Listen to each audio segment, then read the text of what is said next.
Di situ ibunya menjelaskan ya bahwa dalam ini sakitnya terpisah dari anak dirasakan, tapi dia berkorban melawan itu karena nggak pengen anaknya merasakan sakit. Solusi keluarga. Bismillahirrahmanirrahim. Assalamualaikum warahmatullahi wabarakatuh. Alhamdulillahirrabbilalamin. Wabihi nasta'inu ala umur dunia wadin wa ala alihi wa sahbihi ajmain amma ba'du. Ayah bunda yang dirahmati oleh Allah, hari ini adalah acara perdana Solusi Keluarga. Bersama saya Teh Neneng, dan alhamdulillah hari ini saya ditemani oleh Ustadz Bendri Jaisurahman. Assalamualaikum Ustadz. Waalaikumsalam warahmatullahi wabarakatuh. Apa kabar Ustadz? Alhamdulillah sehat. Alhamdulillah hari ini Ayah Bunda, ini adalah acara perdana tentang solusi keluarga. Dan nanti solusi-solusinya mungkin bisa menginspirasi Ayah Bunda di rumah.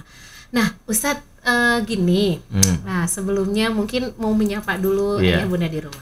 Assalamualaikum warahmatullahi wabarakatuh. Alhamdulillah assalatu wassalamu ala rasulillah wa ala alihi wa sahbihi wa mawala wa ba'd. Ayah bunda melakukan Allah, saya di perdana kita untuk solusi keluarga, kita akan mencoba membantu dan menginspirasi bagaimana ayah bunda dalam menyikapi setiap permasalahan yang terjadi, mulai dari hubungan suami istri, termasuk juga masalah dengan pengasuhan anak, termasuk juga mungkin pihak di luar keluarga inti, mungkin dengan mertua, ipar, atau mungkin juga dengan tetangga yang mungkin agak nyinyir waktu saat kita beli mobil baru, gitu ya. Wah, alhamdulillah. Nih Ustadz, kebetulan kemarin tuh ada yang mau bertanya nih. Mudah-mudahan ini bisa menjadi solusi bagi penanya. Jadi ada seorang ayah, dia awalnya mungkin menikah dan memiliki anak, tapi di tengah perjalanan akhirnya mereka bercerai. Nah di awal-awal ayah ini selalu mendapat kesempatan untuk tetap bertemu dengan anaknya. Di awal-awal si ayah tidak merasa, walaupun berpisah masih tetap mengasuh bersama kedua anaknya. Tapi tidak lama kemudian akhirnya si istri ini mulai nggak ada Ustadz, dan tidak tahu keberadaannya sampai si ayah ini mencoba menghubungi keluarganya dan akhirnya dia tidak bisa bertemu anak-anaknya. Nah kira-kira Ustadz, dengan kejadian seperti ini ada solusi nggak buat si ayah? Apa yang harus dilakukan? Masya Allah, ini sesuatu yang mungkin sebagian pemirsa yang menyaksikan tayangan kita ya di tayangan solusi keluarga ini mungkin ada yang mengalami, ini kayak gue banget nih, atau mungkin ada yang menganggap bahwa ini kayaknya tetangga saya nih, yang jangan bertanya langsung ke redaksi kami, atau ada yang mungkin berpikiran lain. Apapun itu, kita jadikan ini sebagai bahan pelajaran, khususnya bahwa urusan perceraian di dalam Islam memang tidaklah mudah, memiliki beberapa konsekuensi yang harus dipersiapkan. Seringkali egonya kita membuat kita berpikir bahwa lepasnya hubungan suami istri selesai, ya udah nggak ada masalah lagi, lo gue end kan gitu ya. Ternyata efeknya yang kadang kita lupakan adalah ketika sudah memutuskan sebuah hubungan, ada anak yang lahir dari pernikahan tersebut. Nah ini efek jangka panjang yang kadang tidak difikirkan oleh orang tua.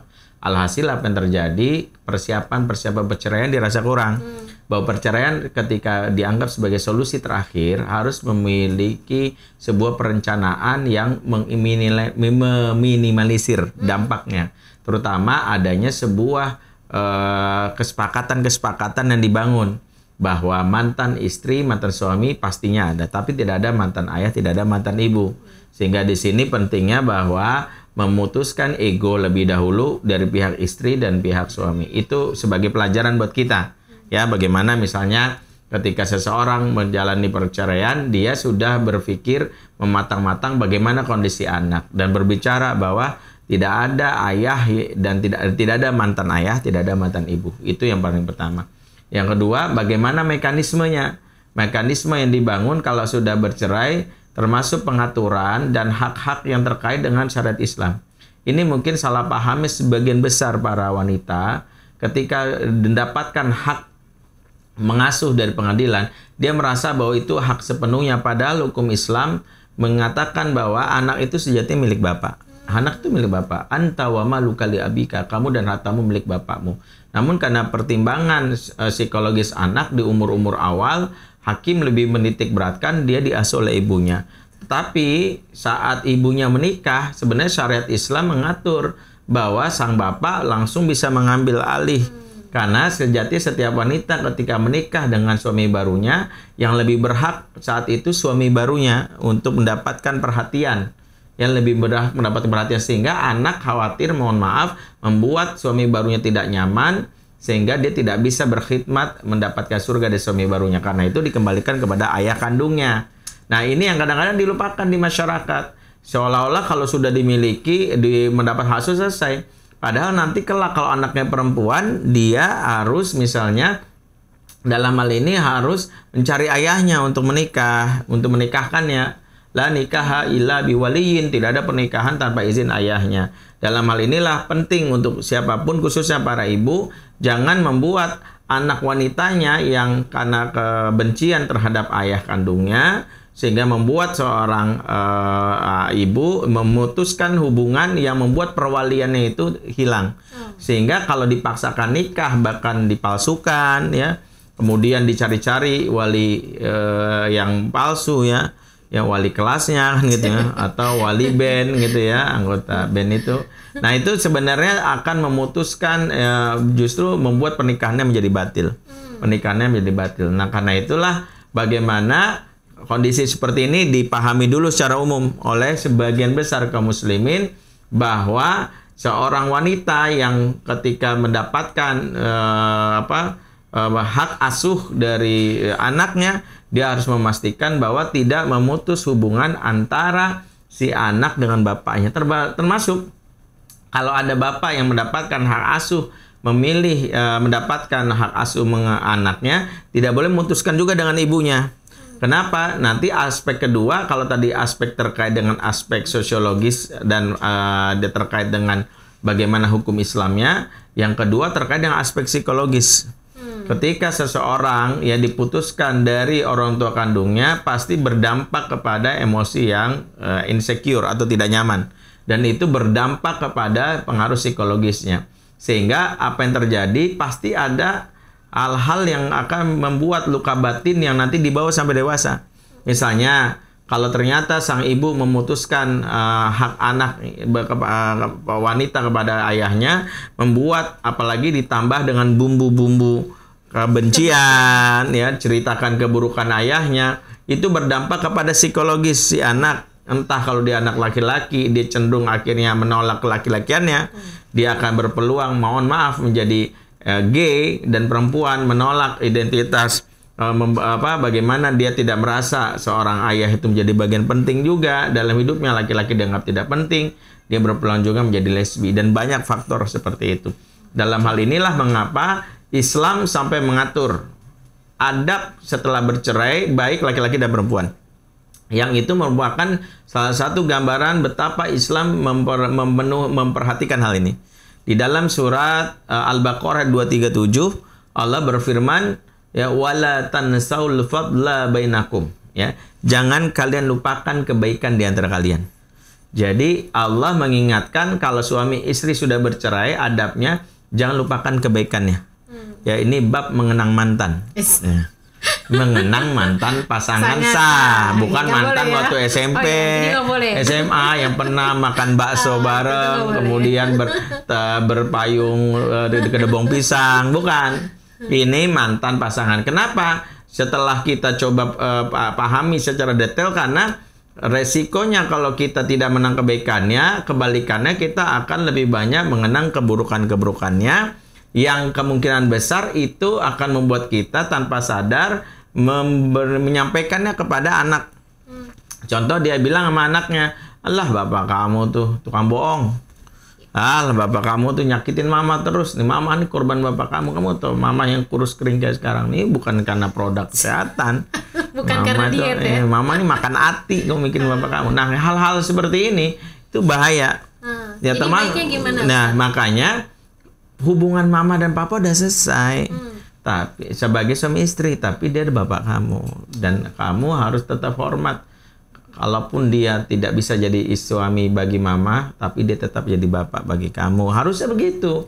Kalau seorang ibu yang penuh perhatian dan cinta kasih terhadap pertumbuhan psikologis anaknya, jangan membawa emosi kita ditularkan ke anak, sehingga anak akhirnya yang paling parah itu adalah neneng sampai anak kemungkinan besar melakukan dosa besar, yaitu uququl walidain, yaitu ada durhaka kepada orang tua. Dan setiap ibu atau setiap bapak ketika anaknya berkomentar yang seolah-olah membela diri kita, jangan bangga. Misalnya mengatakan, pokoknya mama tenang aja deh, kalau aku udah besar akan aku bunuh papa.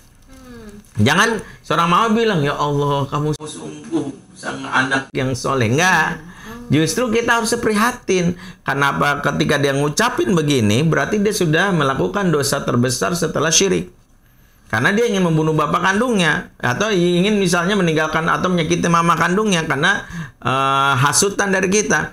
Dan ketika kita mengiyakannya atau malah mendukungnya, berarti kita termasuk yang disebut tolong-menolong dalam keburukan, alal itsmi wal udwan, dan kita masuk dalam bab mendapatkan investasi dosanya. Jadi jangan bangga kalau anak kita justru membenci bapaknya dan kita merasa dibela. Oh, makasih anak, kamu bela mama. Nggak begitu. Jadi memang tetap harus ini ya Ustadz. Jadi ketika kondisi berpisah pun, bahwa ibu ataupun ayah tetap harus memberikan informasi yang baik tentang betul. Itu yang kadang betul, walaupun kecewa. Betul. Ketika gini ya, saya ngerasa bahwa seorang perempuan itu ketika anak dan punya kebencian, otomatis dong pengennya gimana caranya anak itu nggak cinta sama bapak, apalagi bapaknya tidak memberi nafkah sama sekali. Betul. Nah, dia udah nggak memberi nafkah, dia udah nggak peduli sama anak yang kita pegang, otomatis kan ada rasa benci, rasa kecewa. Betul. Tapi itu tetap tidak boleh menyampaikan bahwa ayahnya itu sangat buruk. Makanya ketika ketuk palu hakim mengatakan tok hubungan suami istri ini jatuh talak misalnya, maka itu fase pertama lakukan seorang ibu adalah sudah mulai melakukan fase transisi emosi. Dia harus sudah mulai membuka ruang untuk dia move on. Sudah, hubungan kita sudah selesai, yang pikirkan anak. Tapi kan nggak semudah itu. Betul. Karena itu bisa jadi dalam waktu 1 bulan, untuk sementara anak itu kalau bisa mungkin dititip dulu. Atau mungkin kalaupun dibawa oleh kita mengurangi porsi interaksinya, guna kita menyelesaikan dulu emosi-emosi kita nih yang masih sampah-sampahnya. Ya karena itu bisa jadi masih nempel, kita masih membawa komitmen saja kepada diri kita bahwa aku harus menjaga supaya anakku nggak rusak. Itu dulu aja. Nah, salah satunya adalah kita mungkin punya waktu 1 bulan. Misalnya apa? Kita move on itu bisa dengan berbagai terapi. Misalnya kita mulai melihat apa sih kemarahan yang kita miliki.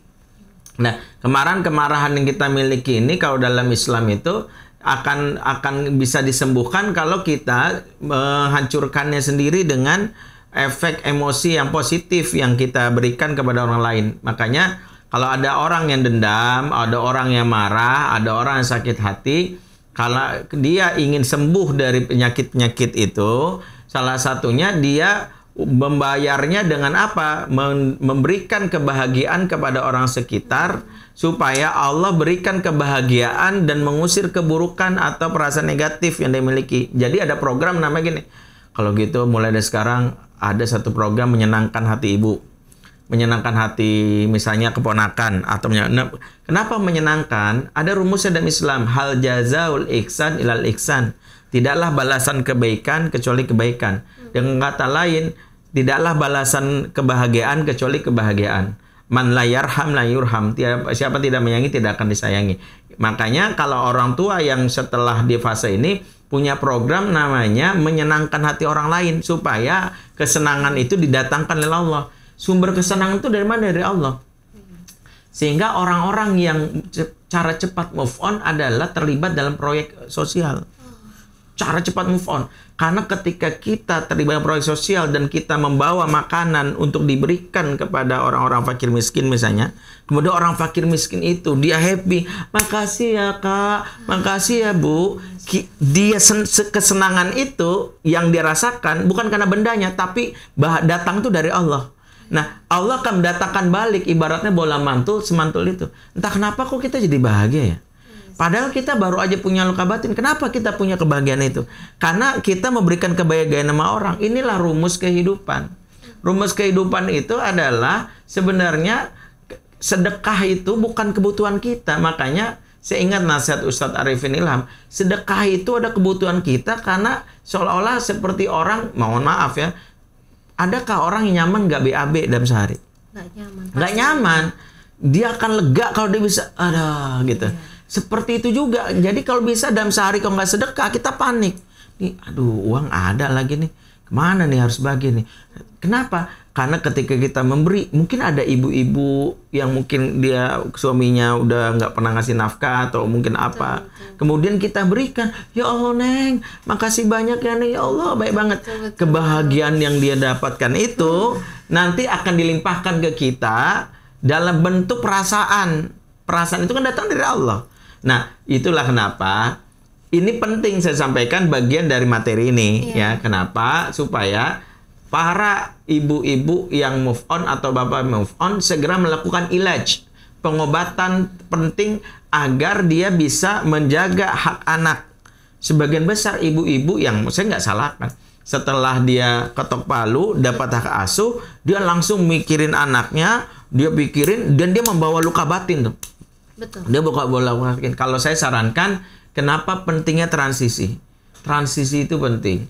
Itulah mungkin hikmah yang kadang-kadang kita tidak sadari mengapa baginda Nabi SAW sebadanya wafat, kemudian Ibunda Aminah meminta kakeknya dan langsung dibasuh Halimatus Sa'diyah, karena saat itu seolah-olah Aminah sedang melakukan proses transisi emosi agar saat nanti bertemu dengan baginda Nabi dalam keadaan emosi positif. Ustadz, sebentar. Tadi kan kalau memang si suami istri berpisah memahami ini.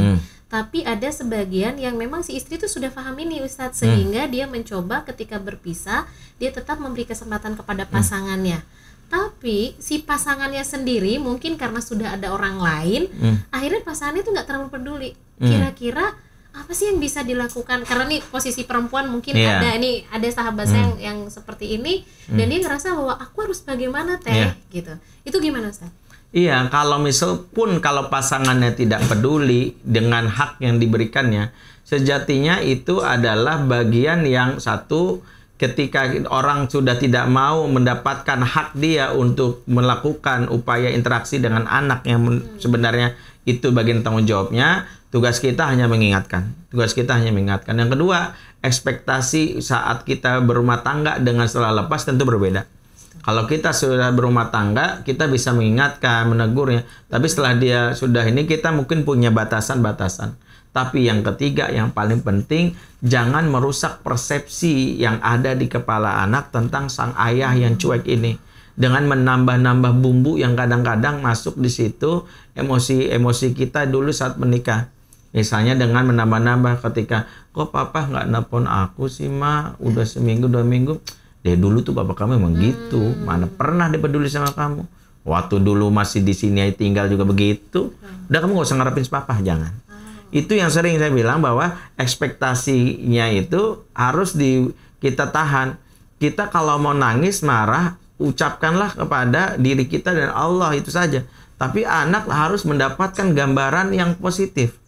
Ya, kita bisa misalnya mengatakan, ya mungkin papa kamu sibuk, kita doain aja yuk. Nah itu dengan kita ganti, atau kita bilang gini, atau kita bilang ya kita ajak yuk kalau mau perlu kamu yang nelpon papa. Jadi jangan menularkan itu ke anak. Kenapa ini penting? Karena bukan karena kita ingin, ya seorang wanita pasti ingin mengungkapkan, tapi hati-hati, anak itu perasaannya itu natural. Dia kalau ditanamkan kebencian, tumbuh kebencian. Ditanamkan yang positif atau hal yang sifatnya yang kebaikan atau yang hal-hal yang menyenangkan. Jadi jangan kita intervensi.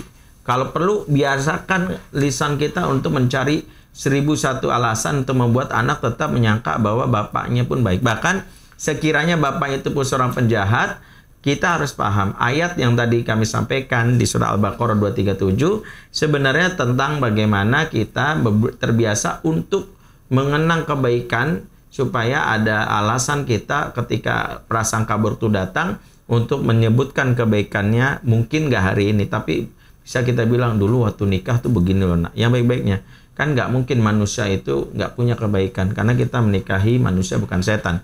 Jadi pasti ada kebaikannya, dan kita mungkin kebaikan itu memang hilang pada saat cerai karena kita sudah dikuasai oleh kemarahan. Oh iya. Jadi tetap saja, dan mungkin sebenarnya walaupun seorang ibu semarah apapun sama mantan, sebenarnya nggak harus kita yang membalas juga ya, nggak harus si istri membalas. Kalau memang suaminya zalim, maka Allah akan tetap membalas ya Ustadz. Dan yang penting karena mungkin kecintaan ibu terhadap anak ya tetap. Tapi kalau tadi kan kasusnya ayah ya Ustadz, si ayah ini sudah berusaha di awal dengan proses yang baik, tetapi di tengah perjalanan dia merasa kehilangan dan akhirnya tidak bertemu gitu. Dan mudah-mudahan sih jadi tidak terlalu mudah untuk selesai dan pisah ya. Iya. Ini memang nanti akan kita bahas nih di segmen berikutnya. Kita akan bahas tentang bagaimana sejatinya sekarang posisi ayah yang dicabut haknya atau diputuskan hubungan dari anak kandungnya sendiri gitu. Oke Ustadz, sebelumnya mohon maaf nih. Ayah bunda, alhamdulillah ya tadi sudah ada paparan yang sudah dari Ustadz, dan maaf Ustadz nih belum ada air minum, belum ada apa. Makanya sengaja ditahan itu ya. Saya harus ke belakang dulu nih, saya harus ke belakang dulu nih. Dan ayah bunda masih tetap ya dalam acara Solusi Keluarga. Mudah-mudahan nanti bahasan-bahasan yang ada bisa menginspirasi di acara Solusi Keluarga. Solusi Keluarga. Alhamdulillah ayah bunda kembali lagi di acara Solusi Keluarga. Di segmen 2 sebenarnya acara Solusi Keluarga ini adalah acara online di Langkah Kita yang biasanya di offline-nya ada di acara Forum Usroh yang biasanya berada di Masjid Nurul Amal ataupun di Masjid Al-Falah. Nah, hari ini online-nya ada di Solusi Keluarga. Kembali lagi Ustadz. Nah, yang tadi kita sudah mulai banyak bahas secara umum, sedangkan yang tadi saya sampaikan adalah posisi ayah yang akhirnya anaknya tidak bisa bertemu. Harus seperti itu atau bagaimana? Iya, ini buat penanya yang mungkin mengalami kondisi ketika harus terpisah dengan anaknya disebabkan sang istri, mantan istri yang memutus secara sepihak. Tentu kehilangan adalah hal yang tidak kita inginkan. Kehilangan adalah sesuatu yang menyakitkan bagi kita. Tapi memang harus kita pahami bahwa harus melihat usaha kita untuk mencari anak disilahkan. Kita terus berusaha sungguh-sungguh sambil menjaga prasangka positif kita agar tidak menimbulkan hal-hal yang negatif yang menuduh dalam ini ibunya membuat kita terpisah. Kita tidak tahu apa yang mungkin dialami.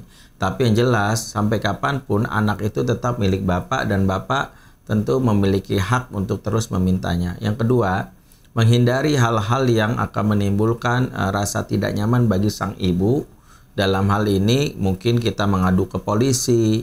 Dalam hal ini kita mungkin melakukan upaya perlawanan. Kenapa? Karena ketika ibu dalam hal ini mendapatkan tekanan mental karena perlawanan dari kita, itu dampaknya lagi-lagi ke anak. Dalam hal ini dia akan memberikan emosi negatif.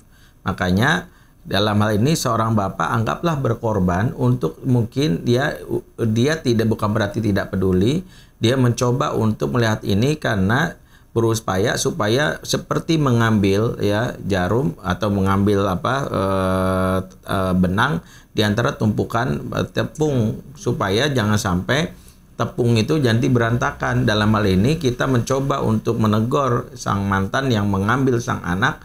Tapi anak-anak menjadi korbannya, padahal emosi ibu menentukan kualitas anak. Happy mom, happy children, happy wife, happy life. Allah berfirman dalam surat Al-A'raf 58, wal baladu thayyibu yakhruju nabatuhu bi'izni rabbih. Dan tanah yang baik akan menghasilkan tanaman-tanaman yang baik. Tanah yang dimaksud ini adalah sang ibu yang akan menghasilkan tanaman. Nah, kalau ibunya dalam hal ini mungkin karena mendapatkan perlawanan kita akan memberikan dampak kepada anak-anak. Karena itu mengalah dalam konteks untuk mungkin mengikhlaskan anak diasuh oleh ibunya selagi ibunya nyaman, tidak ada masalah. Sampai nanti percayalah saat anak dewasa pasti dia akan mencari bapaknya, nalurianya. Apalagi kalau itu anak perempuan. Pasti, karena itu akan membuat dia mencari bapaknya. Saat itulah bapak mungkin akan bisa menjelaskan sesuatu yang reasonable terima anak. Mungkin anak akan menganggap, kenapa bapak tidak mencari saya? Kenapa bapak selama ini cuek saja? Mungkin ada anak merasa bapak nggak pernah peduli. Saya ingat ada sebuah kasus, tentu dalam hal ini berbeda. Diceritakan langsung oleh seorang ibu yang ketika anaknya dibawa oleh mantannya dan itu disergap di sebuah mall.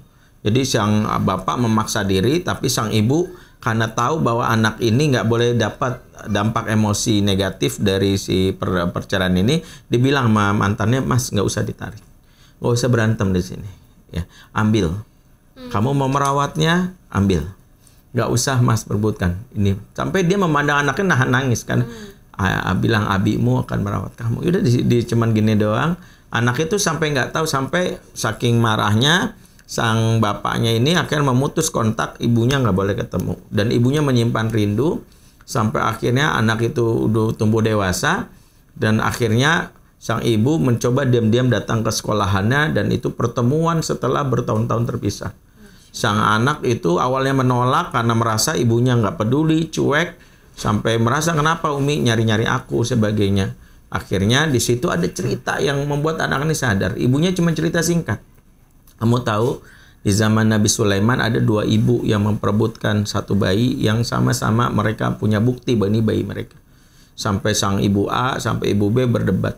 Sampai akhirnya Nabi Sulaiman memutuskan, ya, dibawa bayi ini ingin dibelah, ya, sebelah pihak kanan untuk ibu A, sebelah kiri untuk ibu B, ya. Dan ibu B dalam hal ini langsung mengatakan, kalau memang ini keputusanmu, aku siap menerima, kecuali ibu A.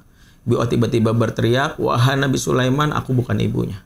Aku bukan ibunya. Demi Allah, beratkan ini sama ibu B. Aku bukan ibunya. Aku berbohong. Demi Allah, aku bohong.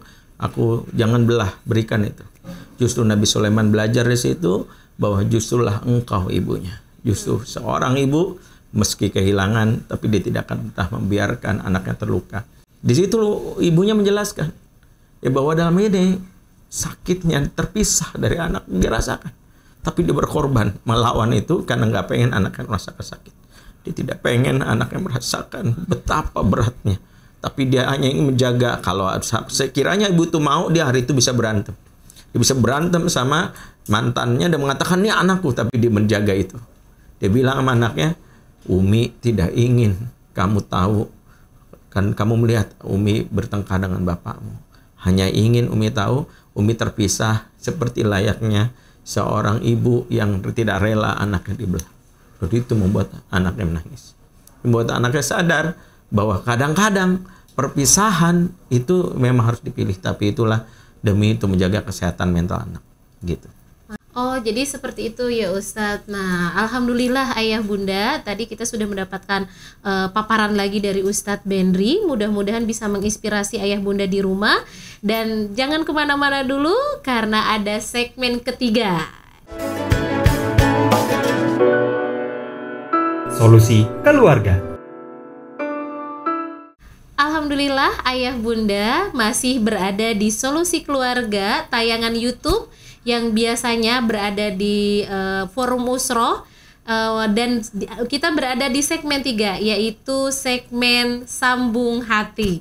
Nah, segmen Sambung Hati ini adalah nanti ayah bunda boleh menceritakan atau mengungkapkan perasaan. Nah, nanti boleh langsung kirim ke nomor WhatsApp ini, dan insya Allah kami akan membacakan ungkapan-ungkapan hati yang bisa jadi teruntuk ayah, untuk bunda, atau mungkin untuk anak, atau untuk sahabat, untuk jadi nanti diungkapkan saja dan langsung kirim ke nomor WhatsApp ini. Jangan lupa. Nah, hari ini Ustadz ada dari seseorang yang ingin mengungkapkan perasaannya, pastinya dengan yang halal ya Ustadz, nggak boleh ya.